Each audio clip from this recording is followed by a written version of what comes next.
ആകെ ചിലവായിട്ടുള്ള 2,17,40,000 രൂപയും കേന്ദ്ര ഗവൺമെന്റിന്റെ ഫണ്ടാണ്. ഒരു നയാ പൈസ പോലും പിണറായി വിജയന്റെ ഗവൺമെന്റിൻ്റെതില്ല, ആരോഗ്യ വകുപ്പിൻ്റെതില്ല. കേരളത്തിന്റെ ഇതിന്റെ ഉള്ളിലുള്ള ഒരു അടിസ്ഥാന സൗകര്യത്തിന് ഒരു ബെഞ്ചും ഡെസ്കും ഉണ്ടാക്കാൻ 1 രൂപ പോലും പിണറായിയുടെ ഗവൺമെന്റ് കൊടുത്തിട്ടില്ല.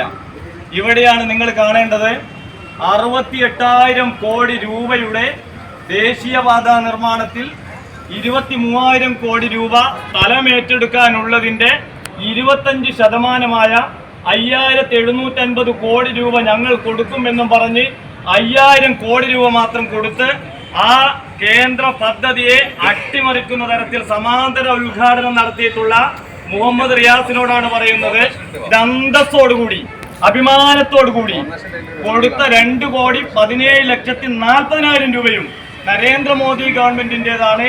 അതുകൊണ്ട് ഇത് ഞങ്ങൾ 100% ഉത്തരവാദിത്തത്തോടു കൂടി ഉദ്ഘാടനം ചെയ്യുകയാണ്. നിങ്ങൾ ചെയ്തത് കേരളത്തിന്റെ അപഹാസ്യപരമായിട്ടുള്ള നിലപാടാണ്.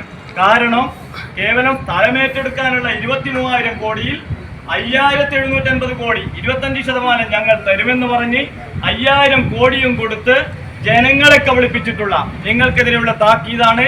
സമാന്തര ഉദ്ഘാടനം മുഹമ്മദ് റിയാസിന്റെ കുത്തകയല്ല, സമാന്തര ഉദ്ഘാടനം അഹമ്മദ് ദേവർകോവിലിന്റെ കുത്തകയല്ല, സമാന്തര ഉദ്ഘാടനം തോട്ടത്തിൽ രവീന്ദ്രന്റെയും കുത്തകയല്ല. ആൺകുട്ടികൾ സമാന്തര ഉദ്ഘാടനം ചെയ്യാൻ അറിയാവുന്ന ആൺകുട്ടികൾ കേരളത്തിലുണ്ട്.